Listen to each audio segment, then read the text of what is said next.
श्री राम जय जय राम।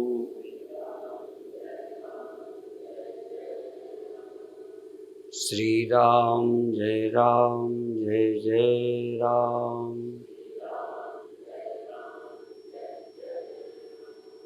श्री राम जय जय राम। सच्चिदानंद भगवान की, सनातन धर्म की।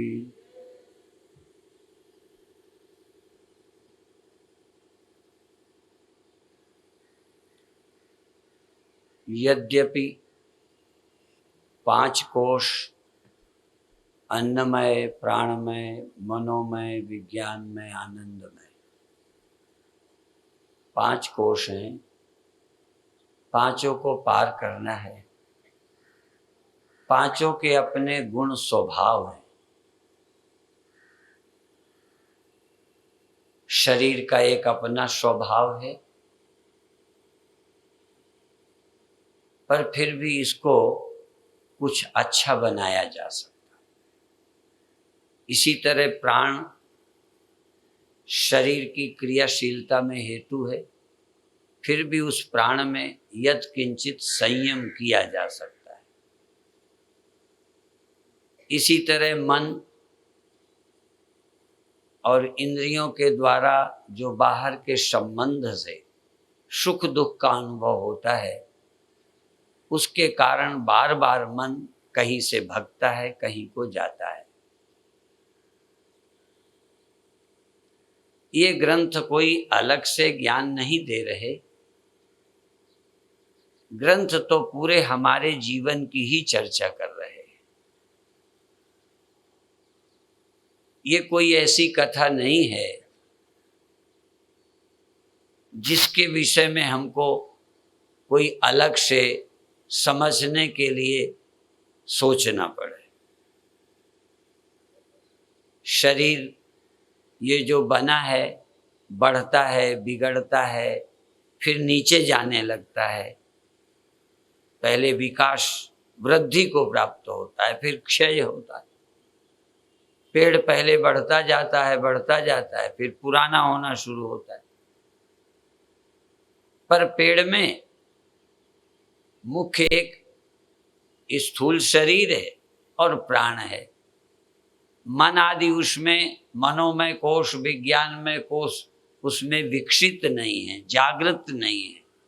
इसलिए बहुत समस्याएं पेड़ में नहीं है, और जो मनुष्य कर सकता है वो पेड़ नहीं कर सकता। कुछ तो हो रहा है, पर मनुष्य की तरह सुख दुख चिंता नहीं होती। हमारे जीवन में भी जब मनोमय कोश सोया होता है, क्योंकि मन के भी गुण धर्म है। मनोमय कोश में मन और ज्ञानेंद्रियां हैं। मन और ज्ञानेंद्रियां ही बाहर के सुख दुखों में हेतु हैं, यही भोगते हैं, फिर ये बंध जाते हैं।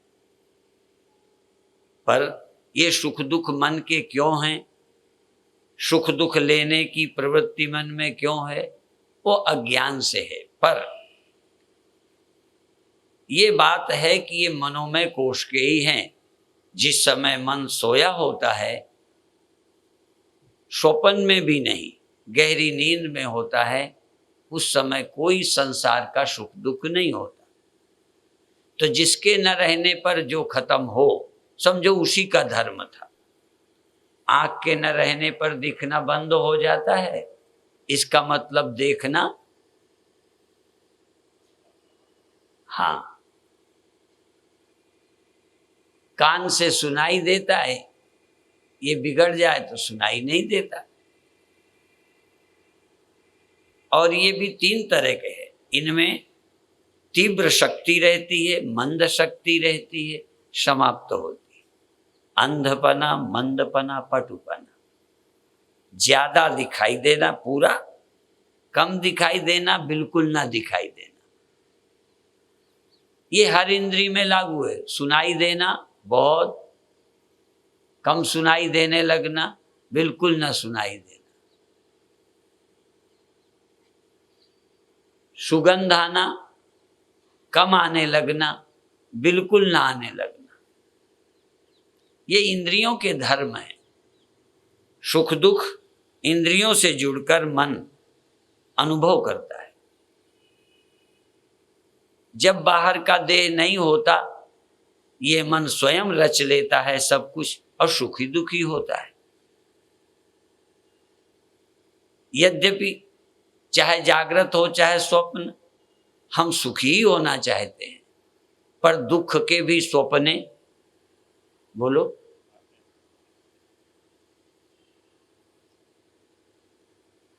अब ये भी देखिए मजबूरी क्यों आ जाते हैं, यही समझना है। हम तो सुखी होने का स्वप्न देखना चाहते हैं।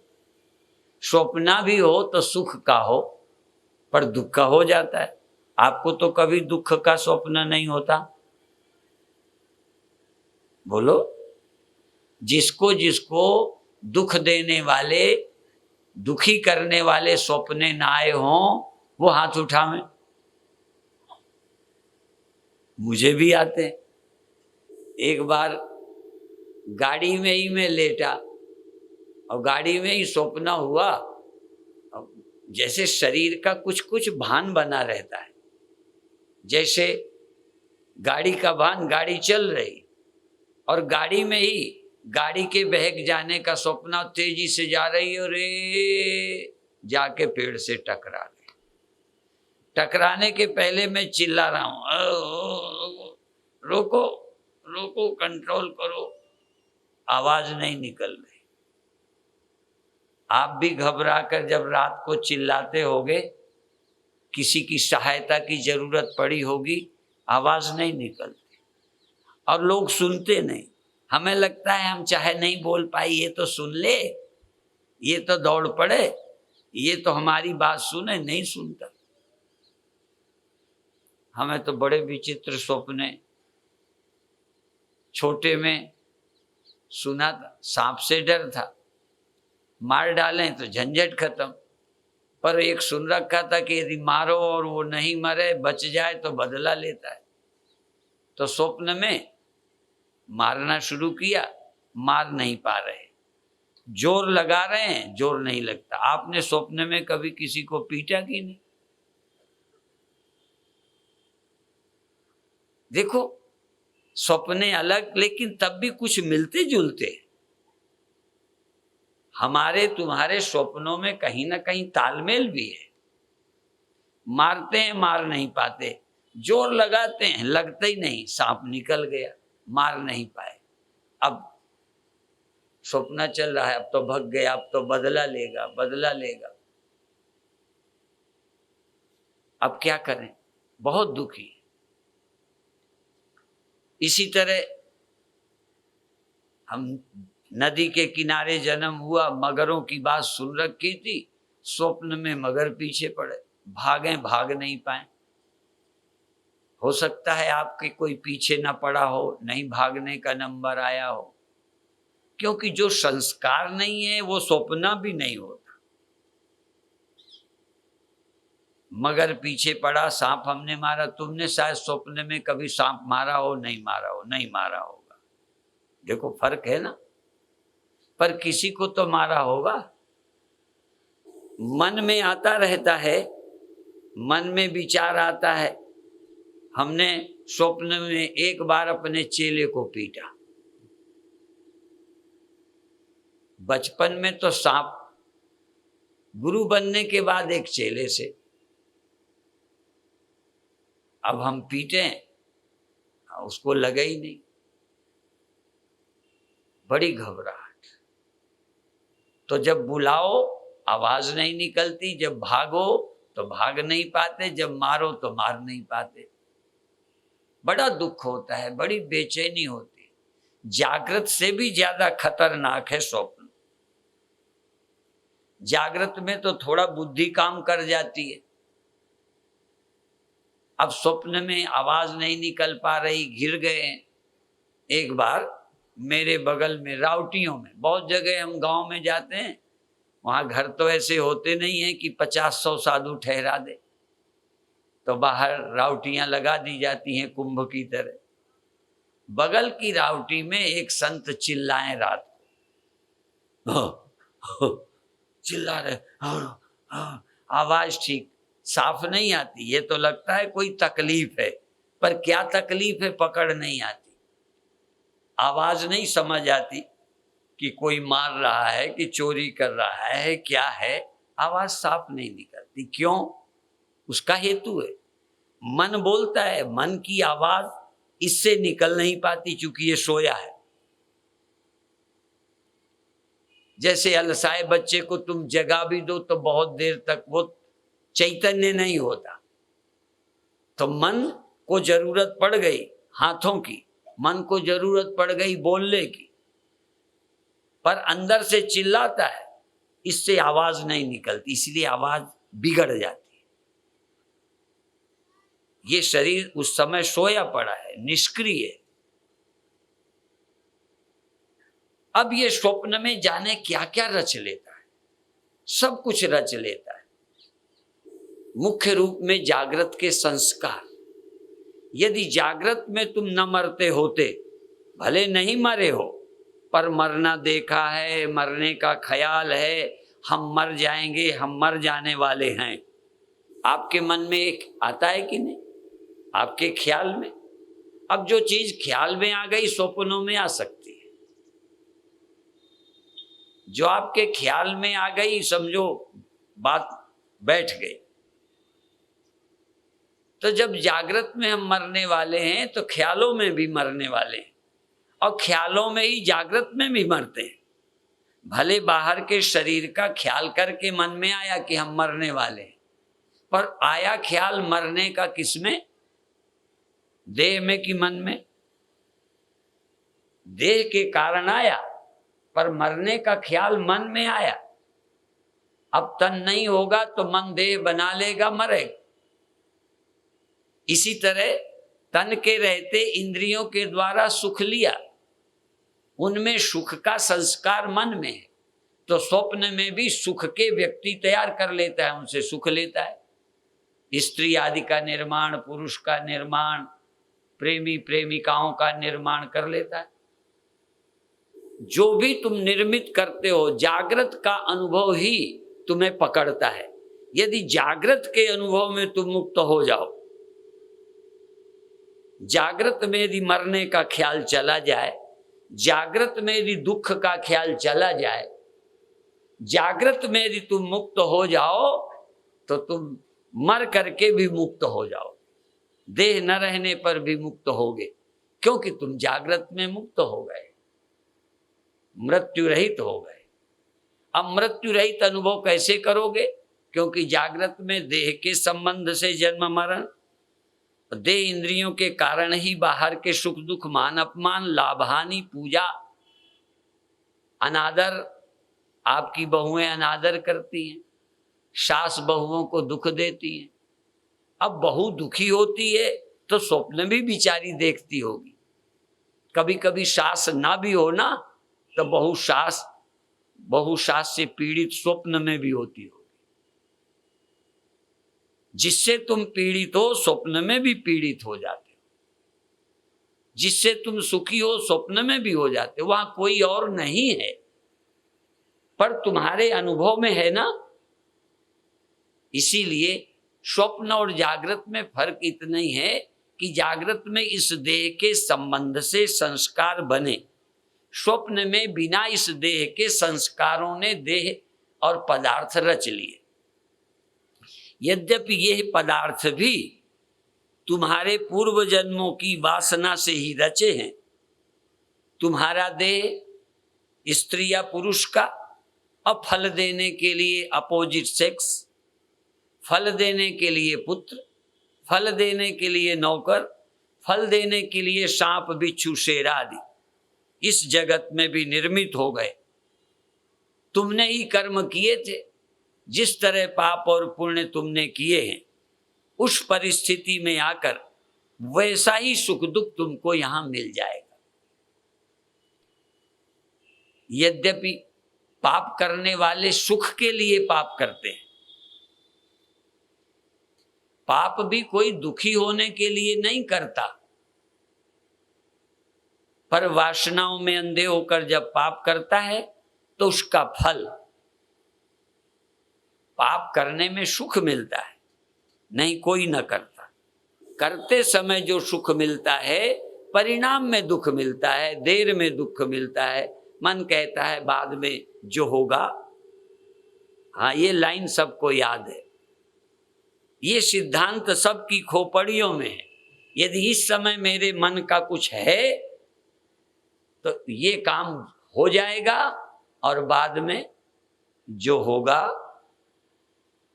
कहीं न कहीं मन सोच लेता है। ये मनोमय कोश बहुत महत्व का है। यदि ये मनोमय कोश शुद्ध हो जाए, मनोमय कोश शुद्ध हो जाए और विज्ञान में, क्योंकि मनोमय को शुद्ध करने के लिए विज्ञानमय कोश चाहिए। मनोमय कोश रजोगुण बांधता है, लेकिन विज्ञानमय कोश इसके परिणाम देखकर कभी मन को समझाता है। यदि विज्ञानमय कोश ठीक हो जाए, यदि बुद्धि में ब्रह्म विज्ञान हो जाए, देह विज्ञान के बजाय, संसार में सुख दुख के विज्ञान के बजाय, शरीर के संबंध से मौत विज्ञान के बजाय, मैं चैतन्य ब्रह्म हूं, जन्म मरण रहित हूं, ये विज्ञान हो जाए, मैं देह हूं, ये अनुभव है, और देह में मौत होती है, मन और इंद्रियों के संबंध से सुख अनुभव होता है। अब इस अनुभव को बुद्धि ने भी स्वीकार कर लिया, इसलिए बुद्धि ठीक नहीं कर रही, साथी है। अभी इन अनुभवों को बुद्धि ने एक्सेप्ट कर लिया, काटा नहीं, इनका विरोध नहीं किया, नहीं करती। इसका मतलब मन प्रबल है, विज्ञानमय कोश कमजोर है। यदि विज्ञानमय कोश विवेकी हो जाए और विज्ञानमय कोश ब्रह्मज्ञ हो जाए, विवेकी और ब्रह्मज्ञ, तो फिर इनकी ओर मन नहीं जाए। अर्थात बिना मनोमय विज्ञानमय कोश के ठीक हुए मुक्ति संभव नहीं है। पहले मनोमय कोश धर्मात्मा हो, पर पूर्णता नहीं है, फिर विज्ञानमय कोश सहज संसार की ओर अनुभवों को लेता है। यदि जानवर को अकल मिल जाए तो जिसमें सुख है उस सुख के जुगाड़ और तेजी से करेगा। यदि आपकी किसी से नफरत है और आपको सहयोगी हथियार मिल जाएं और साथ में कुछ दोस्त, तो आप जल्दी सक्रिय हो जाओ। आपकी दुश्मनी है तो अभी क्या करते हो, किसी से लड़ाई हो जाए घर पर तो क्या करोगे, चप्पल उठाओगे, हाथ उठाओगे, बेलन उठाओगे, कुर्सी इधर उधर पटकोगे और क्या करोगे। पर यदि बंदूक होती तो फिर वो भी उठाते। जिनके पास बम है वो बम का इस्तेमाल करते। तो सारा दारो मदार मोक्ष का मनोमय और विज्ञानमय पे निर्भर है, क्योंकि मन ही और इंद्रियों के द्वारा इस देह से बाहर का सुख लेता है, और इस देह के कारण मरण और जन्म, मन और इंद्रियों के कारण सुख दुख, और तन के कारण जन्म मरण, और प्राण के कारण भूख प्यास, और बुद्धि के कारण विवेक और अविवेक। बुद्धि तो है, पर यदि इनसे प्रभावित है तो अविवेकी है। यदि थोड़ा सा समझ आई तो विवेकी हो जाएगी। ये ग्रंथ है विवेक चूड़ामणि का। यदि बुद्धि विवेकी हो जाए तो अभी सब कुछ तो नहीं छोड़ना, पर सुखासक्ति छोड़ना है। असल में मनोमय कोश में सुख की इच्छा है, और सुख की इच्छा इसलिए है कि अभी सुख स्वरूप हम हैं, ये हमें पता नहीं है। हम चोरी करते हैं क्योंकि हमारे घर में धन हमारे पास नहीं है, होगा भी तो हमें प्राप्त नहीं है। बाप के पास धन हो, बेटे के ना हो, तो बेटा चोरी करता है। यद्यपि पिता का धन भी बेटे का ही है, पर अभी उसको प्राप्त नहीं है। भीतर रखा आनंद तुम्हारा ही है। पिता तो तुम्हारे लिए कमा रहा है, जोड़ रहा है, पर अभी नहीं देता, तो बच्चे चोरी सीख लेते हैं। तुम्हारा ब्याह करेगा बाप, तुम्हारी शादी करेगा, पर जरा देर करता है तो मन भटकता है। बाप तो तुम्हारे लिए करता है, पर अधर्म क्यों हुआ? चूंकि देर हो गई, जिस समय जो करना चाहिए नहीं किया। बाप ने बेटे को नहीं दिया, चोरी सीख ली, बाप ही की जेब से चुराने लगा। एक ऐसी कथा है, विचित्र है कथा, कि एक नट और नटी खेल करने गए। नटनी नाचते नाचते थक गई, नट बजा रहा था, तो वो कहती है, नटनी माल देओ नट से कि मैं थक गई, पिंजर था के आए। कहे नटनी सुन माल दो, मध्यम ताल बजा, धीरे बजाओ। अभी ज्यादा जोर जोर बजाएं तो आप नाचते हो ना, और लगातार बजाए जाएं तेज, तो थोड़ी देर बाद बजाता रहे तुम ना नाच सको, तो लगेगा तुम्हें नाचने नहीं आता है, पर थक गए। इसलिए कभी तेज नचाओ, कभी धीमा करो। लगातार आदमी, मजदूर तेजी से लगातार काम नहीं कर सकता, थोड़ी देर तो तेजी से करेगा, दम फूल जाएगी। तो नटनी ने कहा बहुत गई। नट ने कहा, नटनी ने तो कहा धीमा कर दो, तो नट ने कहा बहुत गई, थोड़ी रही, थोड़ी भी अब जाए, बहुत रात बीत गई है, थोड़ी रात रह गई है, अब ताल में क्यों विघ्न आए, अब तो जैसे भी हो नाचो, ताल में गड़बड़ी नहीं आवे। इसलिए नटनी को कहा। ऐसे ये 3-4 बार बात दोहराई। तो जिस राजा ने वो आयोजन कराया था नट का, उसकी लड़की सयानी हो गई थी, भगने की तैयारी कर रही थी एक तांगे वाले के साथ। हाँ, ये सोच रही थी ये शादी तो करता नहीं, मैं कब तक बैठी रहूं। तो उसने योजना बना ली भगने की। पर जब ये लाइन सुनी कि बहुत गई थोड़ी रही, थोड़ी भी अब जाए, पिता बूढ़ा हो गया है, जाने वाला है, फिर मैं अपना कर लूंगी शादी, तो क्यों अभी मैं गड़बड़ करूं, या करेंगे ही, थोड़े दिन की बात है। तो उसने भागने का इरादा छोड़ दिया।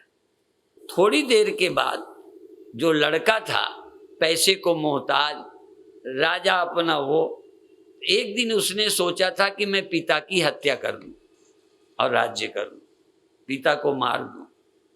उसने भी ये लाइन सुनी, बहुत गई थोड़ी रही, थोड़ी भी अब जाए। उसने भी इरादा बदल दिया।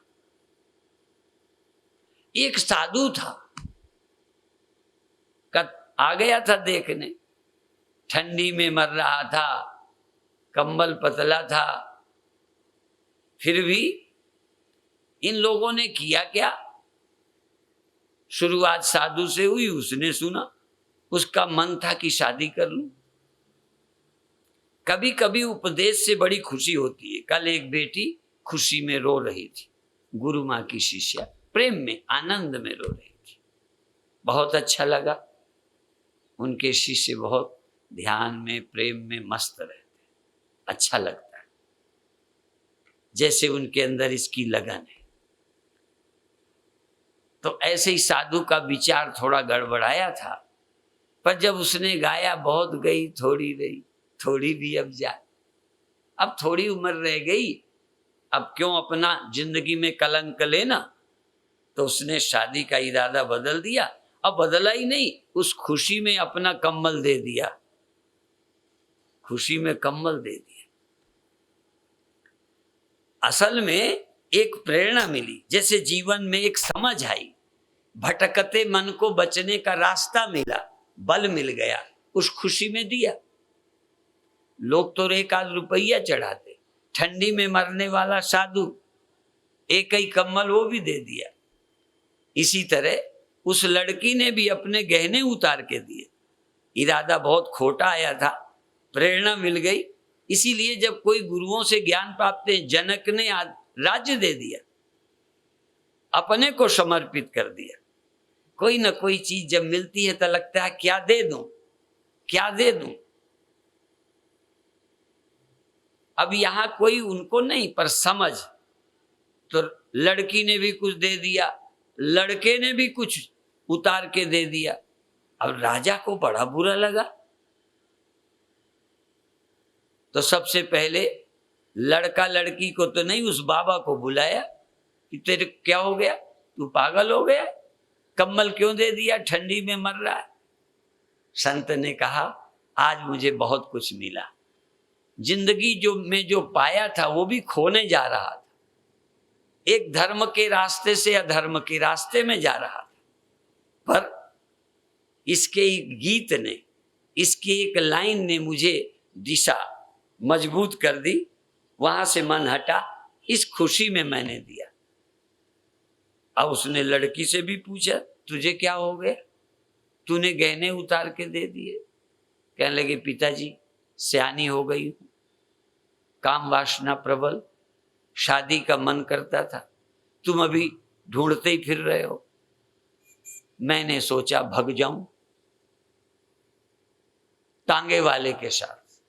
पर जब इसने गाया तो मेरा मन दृढ़ हो गया, रास्ता मैंने बदल दिया, इसलिए मारी खुशी के मैंने दे दिया। इसने इतना मुझे ज्ञान दिया, मैं भटकने से बच गई, इससे ज्यादा और क्या हो सकता है। चीज जो दी है तो कुछ भी नहीं, मेरी इज्जत जाती, तुम्हारी प्रतिष्ठा जाती, सब कुछ इसने बचाया। ऐसे ही राजकुमार ने बताया कि मैं तुम्हारी हत्या करने वाला था, तुमको बचाया, मेरे को पाप से बचाया, ये तो अभी कम दिया है, क्या दे दूं इसको मैं। ऐसे जिनको गुरुओं से ज्ञान प्राप्त होता है, उन्हें लगता है हम इन्हें क्या दे दें, फिर दे के भी कहते हैं जो मिला है उसके बदले हम क्या दे सकते हैं। तो इस तरह से मन जब थोड़ा समझता है तो सुख की प्राप्ति होती है। समझ का भी एक सुख है। जन्मों जन्मों से ये मन भटका रहा है। कल हमने कहा था कि ये संसार जंगल में शेर, मन रूपी शेर, विषय रूपी जंगल में मन रूपी शेर घूमता है। जो विषय के लिए जाता है उसे शेर मिल जाता है। गोस्वामी जी ने एक कहा है कि इसमें मृग तृष्णा का जल भरा है, मकर उसमें रहता है, मकर रूप तेईमाई, उसमें मकर रहता है, और उनको ग्रसय निरंतर पान करन जो जाए, जो विषय पान करने जाते हैं मगर उन्हें ग्रस लेता है। इस मन और बुद्धि को दो को ही, यद्यपि बुद्धि अशुद्ध नहीं होती, पर मन और इंद्रियों से प्रभावित होने के कारण, जैसे कभी कभी वोट डालते समय 1-2 लोग मिल जाएं तो जैसे समझाएं आदमी वैसे ही कर लेता है। इस तरह से ये मन और इंद्रियों के अनुभव, वो अनुभव होते हैं, वो गलत नहीं है, अनुभव होते हैं। अनुभव न होते होते तो ज्ञान की जरूरत क्या है। यदि शुगर मीठी न लगती, अच्छी न लगती, तो जो पेशेंट बीमार हैं, शुगर के रोगी हैं, वो तो आप ही छोड़ देते। असल में विषय सुख ही बंधन का कारण है।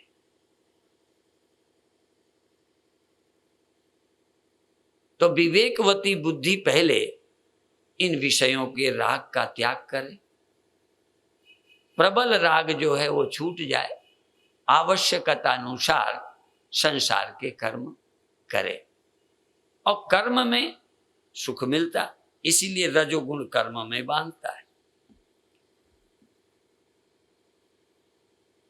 तो विज्ञान में कोश और विज्ञान, इनमें सुख है ये भी विज्ञान है, मैं देह हूं ये भी विज्ञान है। ये विज्ञान माने एक्सपीरियंस, अनुभव, और इनके दुख ये भी विज्ञान है। मौत है तो जब मौत है तो न शरीर हो, जब इनमें बाद में दुख है, क्षण भर सुख बाद में दुख, तो नाले में। ऐसा जब विज्ञान होता है तो वैराग्य होता है, पर वैराग्य अकेला काफी नहीं है, फिर प्राप्ति भी होनी चाहिए। मान लो ये पानी गंदा है, ये पानी गंदा है, तो फिर डिस्टिल वाटर, बिसलरी पीने को तो चाहिए, क्योंकि पानी गंदा है, इससे प्यास तो नहीं बुझी। ये नहीं पीना, ये गंदा है, ये तो ठीक है, पर सुख की इच्छा, सुखी रहने की इच्छा तो नहीं गई। भगवान कृष्ण ने गीता में कहा, विषया विनिवर्तन्ते निराहारस्य देहिनः रसवर्जम रसोप्यस्य परम दृष्ट्वा निवर्तते। विषय छोड़ भी दो, पर विषयों से जो सुख मिलता है उसकी इच्छा तो बनी रहती। वह सुख लेने की इच्छा कब जाएगी? जब ब्रह्म का विज्ञान हो जाए, ब्रह्म का सुख मिलेगा। यदि सुख नहीं मिलेगा तो इच्छा नहीं जाएगी। पढ़ाई मात्र से काम नहीं बनेगा। यदि भीतर की सुखानुभूति, और भीतर की सुखानुभूति के लिए वैराग्य के साथ साथ परमात्मा से प्रेम चाहिए, अपने उद्धार की प्रबल इच्छा चाहिए, अपने अंदर के आनंद के लिए लगन चाहिए। क्योंकि ये विषय का आकर्षण रहते भीतर का आनंद नहीं मालूम पड़ेगा। घर में बैठने का सुख उसे नहीं मालूम पड़ेगा जिन्हें 10 घरों में घूमने की आदत है। वैसे तो घर में विश्राम है, पर कामनाएं घर में चैन नहीं लेने देती। इसलिए जो सुख छज्जू दे चवारे, वो बलख न बुखारे।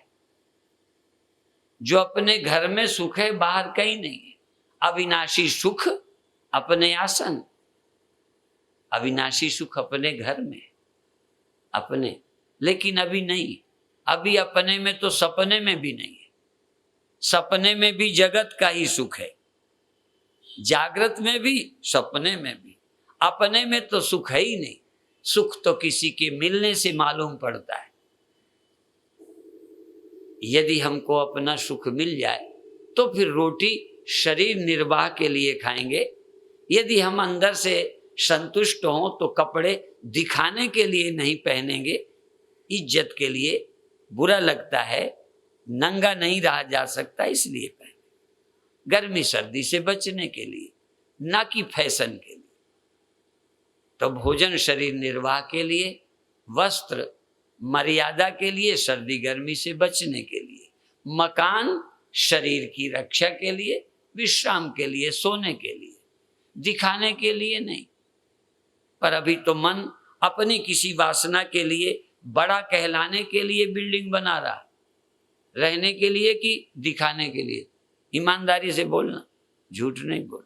तुम्हें दिखाने वाला मकान चाहिए कि सिर्फ रहने का? तुम्हें शरीर के स्वास्थ्य का भोजन चाहिए कि जबान का? आप जो करते हो जरूरी है सब, पर लगता है, कामना वाले को जरूरी लगता है। यदि नशे की आदत पड़ जाए, देखो रोटी की आदत ना भी पड़े तो बाबा को भी खाना पड़ता। रोटी आवश्यकता है, मुझे भी खानी पड़ेगी। नशा आवश्यकता नहीं है, आवश्यकता बन जाता है। नशा आवश्यकता होता तो तुम हम सब पीते होते। नशा आवश्यक नहीं है, पर यदि पीने लगो तो आवश्यक बन जाता है। तो आत्मा के अज्ञान से, अंदर का सुख न मिलने से, व्यसनों का सुख पा लेने से, इंद्रियों का, इसलिए यही संस्पर्शजा भोगा दुख ये न एते आद्यंतवंता कौंतेय न ते सुरमते बुधा। भारत का हर ग्रंथ घुमा फिरा कर एक ही बात कहता है, तरीका बदल के कहता है, पर बात एक ही है। अंदर का सुख खोजो, बाहर के सुखों में रमण मत करो। रमण करोगे तो इंद्रियों के अधीन होगे, मन के अधीन होगे, क्षमता के अधीन होगे, और जब जब कोई कम पड़ेगी रोगे। इसलिए शरीर, इंद्रियां, मन और बुद्धि और अहंकार, अहंकार अंकुर है, अविद्या बीज है, अज्ञान बीज है, अहंकार अंकुर है, और बाकी फिर पेड़ फूल फल हैं जो और मिलता है। तो अज्ञान जाएगा तो अहंकार जाएगा, अहंकार जाएगा तो कर्ता और भोक्तापन जाएगा। ये करने का और भोगने का कहीं गहरे में मैं की तलाश है। बचना चाहता है मैं, मरना नहीं चाहता मैं, दुखी नहीं होना चाहता मैं। और यदि मैं में मौत नहीं है तो, यदि मैं में दुख नहीं है तो जिस मैं में अधूरापन है वो है अहंकार।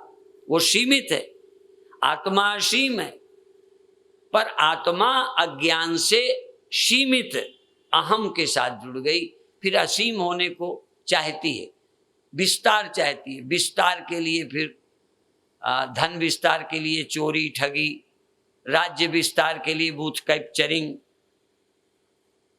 कहीं ना कहीं हम बड़े होना चाहते हैं, और हम पहले ही बड़े हैं पर पता ही नहीं, हम सीमित हो गए। असीम अज्ञान से सीमित है, आनंद स्वरूप अज्ञान से दुखी है, फिर सुख को पूरा करता है। कहीं ना कहीं इन्फीरिटी कॉम्प्लेक्स है, उसको हम पूरा करने में लगे। इन्फीरिटी वाले सुपीरियर होने में लगे। सुपीरियर किसी से धमकी देते हैं, छोटा समझते हैं, और उस सुपीरियरिटी को बनाए भी रखना चाहते हैं, धन से, पद से, प्रतिष्ठा से। बस सारी जिंदगी इसी में लगी है, मुक्त नहीं होते। मुक्त कोई मरने के बाद ही हुआ जाता है, ऐसा नहीं है। मुक्त in complex, inferiority superiority complex से, सुख और दुख से, हानि और लाभ से, जय और पराजय से, जन्म और मृत्यु से अभी छूटना है। जन्म मृत्यु से यहीं छूटना है, यहीं सुख दुख से, यहीं सभी कॉम्प्लेक्स। विद्यते हृदय ग्रंथि छिद्यन्ते सर्व संशया क्षीयन्ते चास्य कर्माणि तस्मिन् दृष्टे परावरे। सभी ग्रंथियों से अभी छूटना है, निर्ग्रंथ होना है। निर्ग्रंथ, ज्ञानियों को निर्ग्रंथ बोलते हैं। कोई गांठ नहीं है, कोई ईगो नहीं है, कोई मैं ही नहीं है। जो मैं है वो तो है, वो कभी मिटती नहीं, बिगड़ती नहीं, डर नहीं। जिस मैं को हम पाले हैं डरता है, छोटा होने, दुखी होने। बस ये ईगो है, अहंकार है, परिच्छिन्न है। अपरिच्छिन्न सागर बुलबुला बन के बैठा, मिट्टी घड़ा बन के बैठी है। अब डरती है, बड़ा होना चाहती है, मिटने को डरती है, जबकि मिट्टी है, मिटेगी क्या पर नहीं पता। हम मन होके बैठे हैं, बुद्धि होके, विज्ञानमय कोश होके बैठे हैं, अन्नमय कोश होके बैठे हैं। अन्नमय कोश और मनोमय के कारण मरते। अन्नमय हो, मनोमय ना हो तो क्या मरेंगे, मरने का क्या दुख। ये ध्यान रखो, ये पांचों कोश समस्या है, एक ही नहीं है। केवल अन्नमय नहीं, पर अन्नमय इधर से देखें तो मुख्य है। सारी उपद्रव की जड़ यहीं से, मरना, सुख दुखादि इनके द्वारा मिले, इस माध्यम से मिले। इसलिए ये मेरा प्यारा बन गया। जिन इंद्रियों से, मन से मिला वो प्यारी लगने लगी, जिनसे मिला वो प्रिय लगने लगी। बस इसी में फंस गए। ये अज्ञान अनादि है। अज्ञान अनादि है, अविद्या अनादि है, माया अनादि है। और वो क्या है? उसी ने अहंकार पैदा किया। अहंकार अविद्या में सोया पड़ा रहता है, फिर पैदा होता है। वो था अनादि, अहंकार अनादि है, अविद्या अनादि है, जीव अनादि है, सुख दुख अनादि काल से होते चले आए हैं। और ये ऊंच नीच योनियों में अनेक जन्मों से लगातार चला रहा है। गुरुओं ने कहा कई जन्म भय कीट पतंगा। कोई एक जन्म नहीं हुआ, जाने क्या क्या हुए, और आगे भी होना बंद होने वाला नहीं है। तो ये अज्ञान अनादि है। बीच में यदि होता तो अपन खत्म करते। अब प्रश्न आया कि ये अनादि अज्ञान है, उससे अहंकार है शुरू से, ऐसे ही शुरू से होता चला आया, ये बंद कैसे होगा? शिष्य पूछता है गुरुदेव इसका मतलब ये समाप्त नहीं होगा, ये समाप्त कैसे किया जाए? कहते हैं होगा। बहुत चीजें अनादि हैं, समाप्त होती हैं। इसमें प्राग भाव को उदाहरण में दिया है। जैसे जैसे बताओ, इस कपड़े में गांठ कब से नहीं है? बोलो। कल थी, आज अभी पहले थी। गांठ कब से नहीं है ये बताओ। तो गांठ का न होना, गांठ का अभाव अनादि है। तुम नहीं बता सकते कब से नहीं, अंत में कहना वो शुरू से ही नहीं। लेकिन जो शुरू से नहीं है उस नहींपन को मिटा दिया। अब तो गांठ का अभाव अनादि था, पर अनादि अभाव को समाप्त कर दिया। अब गांठ का अभाव नहीं है। अनादि चीजें भी नष्ट होती, अनादि चीजें भी समाप्त हो जाती। तो ये अज्ञान अनादि है, अहंकार अनादि है, सुख दुख अनादि है, जन्म मरण चक्र अनादि है। शुरुआत नहीं है पर समाप्त हो सकती। धान अनादि है, यह धान इसके पहले था, इसके पहले था, इस पर कोई भी धान को यदि हम खत्म कर दें तो धान होना बंद हो जाए।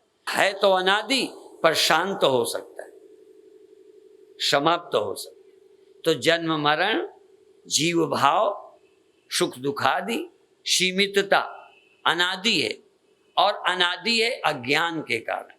जैसे स्वप्न रात को लगता है कि अभी शुरू हुआ।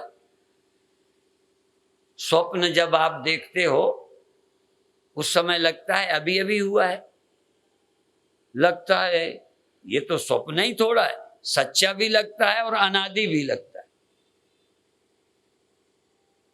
ये मकान पहले का है, सड़कें पहले की हैं, ये पिता पहले से हैं, ये सारा है, ये दुनिया है, सब ऐसा नहीं लगता अभी पैदा हुए।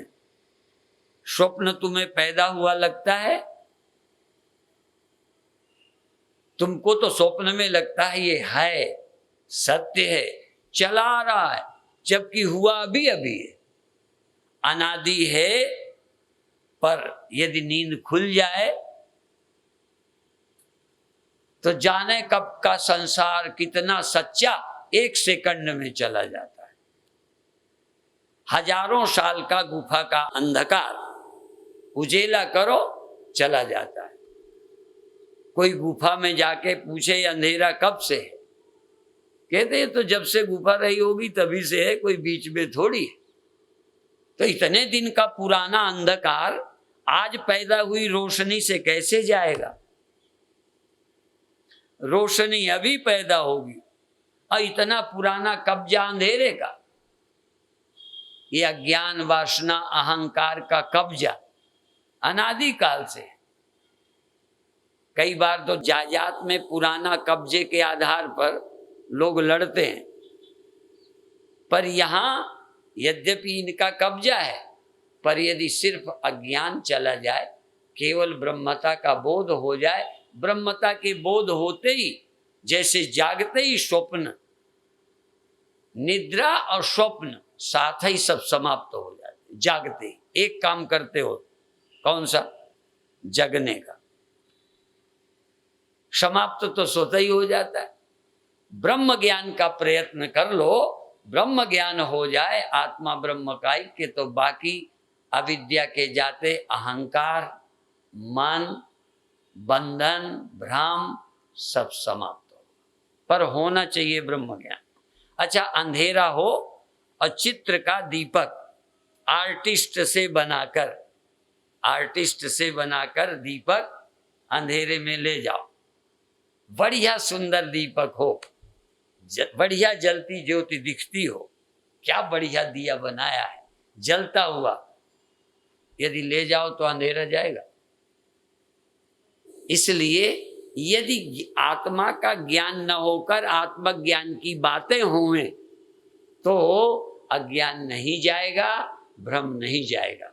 पर यदि सचमुच ज्ञान हो ब्रह्म का, सचमुच तुम असीम अनंत हो, चेतन हो, बुद्धि में बने हुए आभास को मैं नहीं समझते। आज का प्रकरण यही है। जैसे घड़े में पड़ा पानी और पानी में पड़ा सूर्य का प्रतिबिंब, यदि प्रतिबिंब को ही सूर्य मैं समझे तो पैदा हुआ है, मैं समझे तो हिलता भी है, मैं समझे तो खोता भी है, और घड़े में सीमित भी है, और अनेक हैं, उस घड़े में अनेक हैं। पर यदि पानी, घड़ा और प्रतिबिंब को छोड़कर बिंब को देखे तो सारी दुनिया में बोलो एक है, अमेरिका में दूसरा है, बोलो भारत में, पाकिस्तान में, क्योंकि बहुत बदमाश है वहां दूसरा सूर्य। सब शरीर रूपी घड़ों में, अंतःकरण रूपी पानी में ये जीव रूपी चिदाभास प्रकट हो रहा है। पर हम तन को मैं, मन को मैं और आभास को मैं मानते हैं, अपने शुद्ध मैं को नहीं जानते, समझ में भी नहीं आता। गुरुदेव ने कहा 5 कोश छोड़कर, तो शिष्य सुनता ही नहीं। सुनने के बाद वो पंचकोशातीत हुआ, तो उसके अंदर है जब कोई कोश नहीं, जहां मन नहीं, बुद्धि नहीं, अहंकार नहीं, सब उतार दिया, तो कहते हैं फिर आत्मा में किसको मानूं? आत्मा फिर क्या है? ये तो मेरी समझ ही नहीं आता। कभी कभी ध्यान के साधक कहते हैं वहां कुछ भी नहीं रहता, वहां तो होश भी नहीं रहता। अरे जहां होश नहीं रहता उसकी गवाही तूने कैसे दे दी? यहां पूज्य हरिगिरी जी महाराज आते थे वेदांत सम्मेलन में, तो वो एक उदाहरण देते थे कि अंधेरे कमरे में कोई व्यक्ति गया, पूज्य निर्मल जी महाराज भी इसे शायद बोलते थे, अंधेरे कमरे में गया, किसी ने कहा जा थाली उठा ला, वहां दिखे ही नहीं, दीवारें तक नजर नहीं आ रही, अंधेरा, चीजें नजर नहीं आ रही, वो इतना अंधेरा है कि कुछ दिखाई नहीं पड़ता। तो कुछ नहीं दिखाई पड़ता ये सच है, लेकिन उसकी आंख वहां है कि नहीं? यदि उस अंधेरे में उसकी आंख नहीं है तो अंधेरा भी नहीं दिख सकता। तो जहां जाओगे पहले ये है, फिर वो है, फिर दुख है, फिर शांति है, सब, और वहां होश नहीं है, फलाना नहीं है। देखो जहां कुछ नहीं है वहां तू भी नहीं है। यहां तक जहां अहंकार, मैं हूं ये ख्याल नहीं है, जहां मैं हूं का भी ख्याल नहीं है, तहां कोई चेतन नहीं है, कोई साक्षी नहीं है। वो साक्षी तू नहीं है। यदि तू नहीं है तो ये वर्णन वो करता, तू क्यों करता है? ये तू चश्मदीद है कि वहां उस अंधेरे में कुछ नहीं दिखा, ये तू देख के बताता है कि सुन के? वहां कमरे में कुछ दिखाई नहीं पड़ा, उस घोर अंधेरे का अनुभव तूने किया या किसी और के कहने से बोलता है? तो जहां ख्याल भी नहीं था, कुछ दिखाई नहीं पड़ता था, शून्य हो गया था, बेखबरी जैसे कुछ पता ही नहीं है, उस कुछ नहीं पता है, उसका अनुभव तुझे हुआ। तू था और अनुभवी था, तू था और बोध रूप था, तू अज्ञानी नहीं है।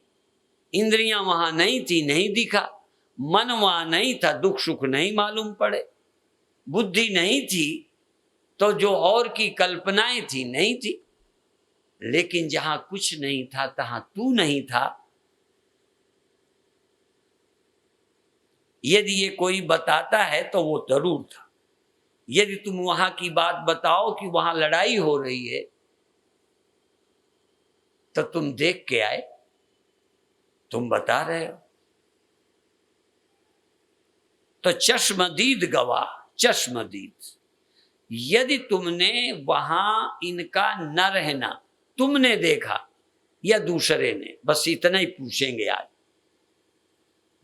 यदि ध्यान किया है, कुछ किया है, उस या गड़बड़ है, उस समय उन सब स्थितियों का अनुभव तुम्हें हुआ या तुम्हारे अलावा कोई और आत्मा है जिसको हुआ। इसमें पक्के हो, संदेह नहीं करना, दृढ़ता के साथ सोचना कि ये जो एक्सपीरियंस हुआ, एक्सपीरियंस तो बदलते रहते हैं, पर जिसको ये एक्सपीरियंस हुए वो तू है या कोई थर्ड पर्सन।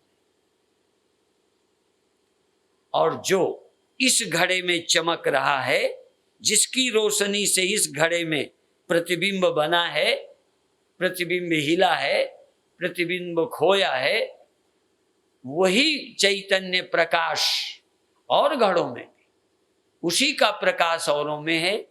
इसलिए जो यहां साक्षी है यही सर्वत्र रहने वाला ब्रह्म है। जो ब्रह्म है, जिससे सब हुआ, जो सबके न रहने पर रहता है, वही यहां है। यहां भी रहता है, वहां भी रहता है, सब नहीं रहते वो रहता है।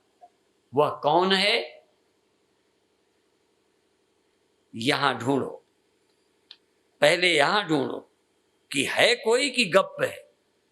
इसलिए वेदांत का दुनिया को यदि फायदा है तो सिर्फ नास्तिकवाद नहीं पनप सकता। श्रुति का जो सिद्धांत है मुख्य ये कि कोई ये भी कह सकता है कि आत्मा परमात्मा किसने देखा?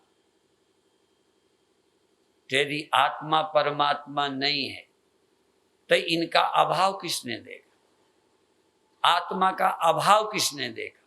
यदि वहां आत्मा भी नहीं रहती, ख्याल नहीं रहता, मन नहीं रहता, सोच नहीं रहती, अहंकार नहीं रहता, विचार नहीं रहता, यदि सचमुच नहीं रहे और तुमने देखा, या तो कहो हम पढ़ के बोलते हैं, रट के बोलते हैं, यदि ये नहीं रहते तो इनका न रहना देख के बताया गया, जान के या बिना जाने बताया? यदि बिना जाने बताया तो मेरे गुरुदेव कहते थे, कुकर सा भूकत फिरे, सुनी सुनाई बात कुत्ते की तरह भौंकता है। क्या सबूत है कि वहां कोई नहीं रहता? कहोगे मेरे पास सबूत है, वहां कोई नहीं था। तो एक सबूत है कि तू था, और जो सबके अभाव में था, जिसका अभाव नहीं होता वो आत्मा है। जैसे यहां आत्मा है, ऐसे ही सर्वत्र जो सबके अभाव में रहता है उसी का नाम परमात्मा है। तो परमात्मा और आत्मा, ब्रह्म और आत्मा दो नहीं है। और जैसे ये नाना जीव, नाना प्रतिबिंब घड़ों के, उनसे अनेकता से अद्वितीयता में सूर्य के एकत्व में कोई बाधा नहीं है। अनेकों प्रतिबिंब होने से सूर्य एक न रहा ना? बोलो, यदि अनेकों प्रतिबिंब हो गए तो सूर्य बहुत है या एक? और अनेक प्रतिबिंब हैं कि अनेक बिंब? हर घड़े में प्रतिबिंब अलग अलग है, प्रतिबिंब की प्रतिबिंब से एकता नहीं, पर बिंब सबका एक है। इसलिए सब शरीरों में सर्वत्र एक आत्मा ही अद्वितीय विद्यमान है। और जब ध्यान करो तो एकदम आत्मा, एकदम लौट जाओ। शुरू में तो क्रम से जाओ, पर जब जाने की आदत पड़ जाए, जैसे शुरू में हम प्राइमरी, मिडिल, जूनियर और फिर सेकेंडरी ईयर और इंटर और बीए और एमए किया, तो हर बार जगते थे, एक एक क्लास जग जग के पढ़ते रहे। प्राइमरी करने में 1 दिन लगा, बोलो, मिडिल करने में बहुत टाइम लगा। लेकिन सोया व्यक्ति जब सोया पड़ा है, कुछ पता नहीं, अढ़ाई पढ़ाई का जगा दो, तो अब मिडिल पास को मिडिल पास होने में कितना टाइम लगा, एमए वाले को एमए होने में कितना टाइम लगा। ऐसे ही जानते समय इस आत्मा के लिए बहुत बार सुनो, श्रोतव्यो मंतव्यो निदिध्यासितव्या, पर ज्ञान होने के बाद उस ज्ञान में पहुंचने में, अपरोक्षानुभूति के बाद, मैं ब्रह्म हूं, इस विज्ञान के बाद ब्रह्म होने में फिर कितना टाइम लगे। अभी जो टाइम लग रहा है आत्मज्ञान में, इसलिए कि देहाभिमान में हो, इंद्रियों में, मन में फंसे हो, यही अनुभव है। लेकिन एक बार जान लेने के बाद तुम यहाँ आ जाओ, मन में आ जाओ, फिर लौट जाने में, ब्रह्म होने में फिर न गुरु की जरूरत पड़ेगी, न शास्त्र की पड़ेगी। ध्यान रखना, एक बार यदि तुम पहुंच गए तो वहां पहुंचना फिर तुम्हारे हाथ में। और अंत में तो पहुंचना भी झूठ है। जब हम चिदाभास थे, जीव थे, तो पाने की जरूरत थी। समझने के बाद लगा एक ही तो है, पाने वाला कौन, पाएगा किसको? सदा एक था, है और रहेगा, जिसमें कोई फर्क नहीं होता। और वह नहीं है, वह तू है। तो तत्वमसि महावाक्य का विचार शाम को करेंगे। अभी 5 मिनट ध्यान। महावाक्य तत्वमसि, वह तू है जिसको ढूंढता था, जिसे तू परमात्मा कहता था, जिसको तू अलग समझता था, जिससे तू अपने को अलग, अपने से उसे अलग समझता था। उसकी एकता नहीं, भ्रम का निवारण। भ्रम के जाते, और भ्रम कैसे जाता है? ज्ञान से जाता है। भ्रम नहीं जाता, ज्ञान आता है तो भ्रम जाता है। रस्सी का पता चलता है तो रस्सी का अज्ञान खोता है, रस्सी के अज्ञान के मिटते, रस्सी के ज्ञान से रस्सी का अज्ञान मिटता है। रस्सी के अज्ञान मिटते, अज्ञान से दिखने वाला सांप मिटता है। सांप के मिटने से भय चिंता मिटती है। ध्यान रखो, रस्सी का ज्ञान होगा तो रस्सी का अज्ञान खत्म। रस्सी का अज्ञान खत्म तो रस्सी में प्रतीत होने वाला सर्प खत्म। प्रतीत होने वाला सर्प खत्म तो भागना डरना खत्म। तो जिस चेतन आत्मा के अज्ञान से अहंकार, मन, इंद्रियां, देह हैं, उस अज्ञान के मिटते अहंकार मिटता है। अज्ञान के मिटते सीमितता का भ्रम टूटता है। सीमितता के भ्रम टूटते मैं देह आदि हूं, सीमित हूं, ये ख्याल समाप्त होते हैं।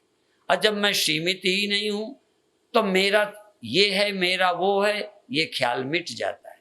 इस ख्याल के मिटते हम मुक्त हो जाते हैं। अब आप अंतर एक बार शरीर में, शरीर है, तुम शरीर नहीं हो, तुम इंद्रियां हो।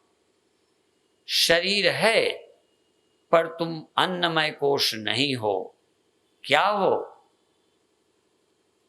मनोमय कोश हो, मन और इंद्रियां हो। मन और इंद्रियों से ही अन्नमय कोश मिलता है। मनोमय और इंद्रियां ना हो तो देह का आता पता नहीं है। इसलिए और प्राण को तो कुछ भी पता नहीं। मुझे तो चलो कुछ पता भी है, पर अन्नमय कोश नहीं हूं, ये जड़ प्राणों की क्रिया में नहीं हूं, और अंत में ये मन के रहते देह जानता हूं, मन न रहे तो देह का पता नहीं रहता। इसलिए ये मन भी सदा नहीं रहता। आत्मा या ब्रह्म वो है जो सदा रहता है। इसलिए ये सदा न रहने वाला मन आत्मा नहीं हो सकता। आत्मा तो सदा रहने वाली चीज है। ये चिदाभास थोड़ी देर जगता है, सो जाता है। चेतन तो वो होता है जो कभी नहीं सोता। इसलिए चिदाभास अंतःकरण नहीं हूं। और निर्णय करने वाली बुद्धि, जिसके अज्ञानता से बुद्धि ने ये सब आरोप किया था, इस बुद्धि द्वारा यह मैं नहीं हूं, यह मैं नहीं हूं, यह मैं नहीं हूं का निषेध करो। पांचों कोशों का त्याग करके, निषेध करके, जबानी नहीं। हाँ, ये लय करना और निषेध करना बड़ा कठिन है। मन आत्मा नहीं हो सकता। मन क्षण भर रहने वाला है, विकारी है, दुख सुख वाला है। आत्मा आनंद रूप है। ये मन कैसे आत्मा होगा? ये अहंकार बदलता है, जड़ता सदा नहीं रहती, मन सदा नहीं रहता, विषय सुख सदा नहीं रहते, जगत का ज्ञान सदा नहीं रहता, अज्ञान भी सदा नहीं रहता। इसलिए ये बुद्धि मनोमय कोश, विज्ञानमय कोश, आनंदमय कोश, अन्नमय और प्राणमय, यह मैं नहीं हूं, यह मैं नहीं हूं, यह मैं नहीं हूं। फिर मैं क्या हूं? इन सब का साक्षी। मैं कैसा हूं? बस मेरे से इनका पता चलता है। मैं कैसा हूं ये बताना मुश्किल है, पर इनका अधिष्ठान हूं, इनका आधार हूं, ये अध्यस्त हैं, ये कल्पित हैं, मैं सत्य हूं। ये विकारी हैं, मैं अविकारी हूं। ये अभाव भाव वाले हैं, मेरा भाव और अभाव नहीं होता, बल्कि भावाभाव का साक्षी मैं हूं। ऐसा विज्ञान आत्मानुभव है। और आत्मानुभव से ही सब दुखों की निवृत्ति और परम आनंद की प्राप्ति होगी। जिंदगी का लक्ष्य आत्मज्ञान से ही प्राप्त होगा। आप बधाई के पात्र हो। शाम की सभा में ब्रह्म का विचार, आत्मा का अनुभव और महावाक्य, वह तुम हो कैसे माने, इस पर बृहद विचार किया जाएगा। कैसे माने कि हम ब्रह्म हैं, कैसे माने कि ब्रह्म ही मैं है, वह और हम एक कैसे हो सकते हैं? कहाँ हम मरने जीने वाले, सुखी दुखी, कहाँ वो आनंद भंडार, कहाँ आत्मा विकारी हम विकारी, कहाँ हम सीमित, कहाँ वो असीम। उसकी और हमारी एकता कैसे, या जीव ईश्वर की एकता कैसे? वह सर्वज्ञ सर्वशक्तिमान सृष्टि का रचयिता, हम पैदा होने वाले सुख दुखी होने वाले जीव, कैसे एकता? एक राजा की और प्रजा की कैसे एकता? एक पुलिसमैन की और एक राजा की कैसे एकता? एक छोटे से कण और पहाड़ दोनों की कैसे एकता? एक बूंद एक सागर, इनकी कैसे एकता? इसका विचार शाम की सभा में होगा। ओम शांति शांति शांति।